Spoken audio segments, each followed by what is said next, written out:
Well, it has been at the back of my mind for quite a long time. When I was with the SSO, for one reason or the other, there is always some obstacle that you cannot take a look at the Asian composers direct in the eyes. And so, what better than to use and to invite and to persuade the Philharmonic Orchestra to actually have a go and study seriously on works that is written around us.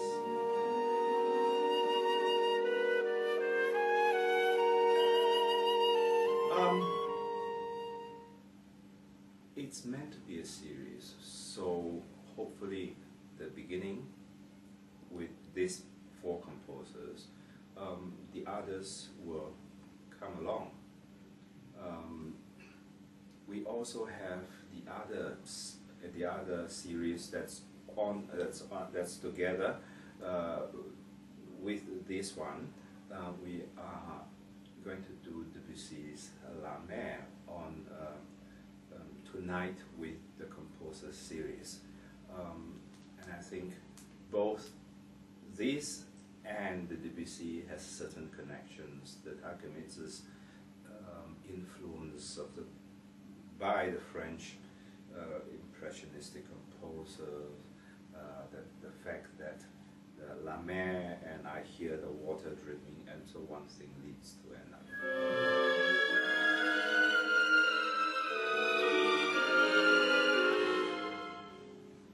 I don't think, I just feel it. I want to be blunt in this sense, that the world need not be having an additional Mahler symphony. But what about composers that is breathing next to me? If an orchestra exists, the orchestra exists for playing works that is around it. It's alive too, and hence it is important. There is always a relationship between a performer and composer. One cannot do without it, the other. This is a very, very good case of example. I think that a lot of composers getting the, to quote Mr. Leong he once said that to get a premiere is easy, but to get a second performance is always hard.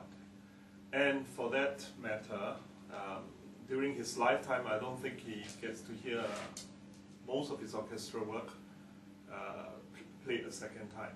In fact, I think the second symphony has not been performed for the second time. As a Singaporean-based orchestra, as a Singaporean-based musician, I think it's important for us to have some recognition of our composers.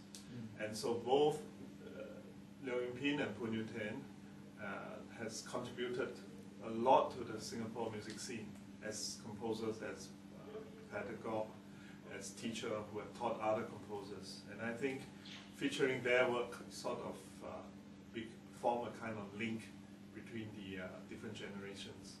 So I think it's important, and it's also our duty to highlight what these composers have done before.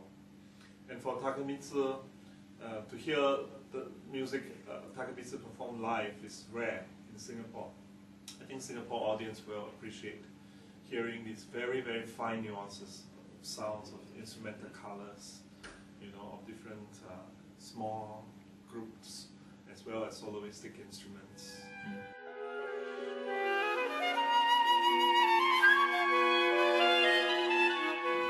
It's the same orchestra that you hear week in, week out. As the Western symphonic sound, the Western sets of harmonic rationale. It's interesting to suddenly hear the same makeup are deployed to produce different types of nuances, articulations, balance, harmonies, if you can call them harmonies. It's utterly a new sound. That's the interesting part.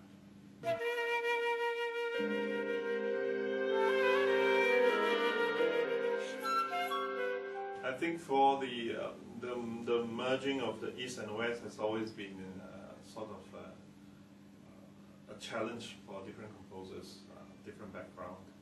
For that matter, the merging of Latin American and Western orchestra is also very challenging.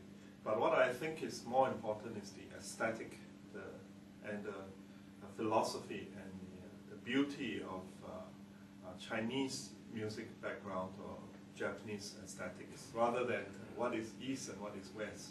But maybe something deep within the composer that is beyond just notes, but the aesthetic, the gestural and the nuances and certain characteristics are shown in the music. So I think that is the key thing that we need to focus on, and not just about how we should merge the Chinese tune with a Western harmony and so forth.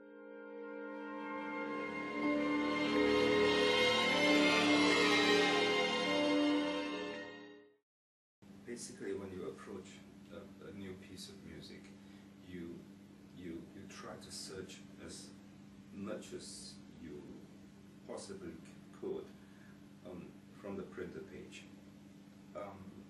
All the answers are in the printed page. You may not be able to get the answers completely in the first encounter, but the more you work on it, the more they will surface.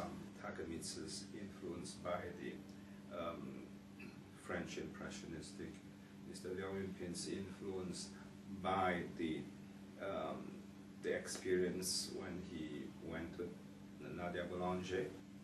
Zhu Jian'er is somebody whom I think a lot of us are very, very keen to dig into his music, because he is he's someone who's never stayed in one particular style. He started writing his first symphony at the age of 60, and he's now 92.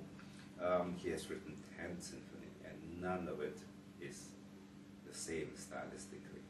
And纳西一奇is just one gem among his many, many compositions that he not only superficially adapt the Yunnan's folk material, but he actually dealt with them in the whole concept of orchestra sound. It's clearly, you can, from the rhythm, from the harmony, from the color, so you can tell that this is Yunnan's folk material. But over and above, there is a very, very broad perspective of structures, of images, which is very typical of his outputs. I think we should go to a concert with a very open mind and think what exactly are they trying to do, and take some questions home and to ponder on it.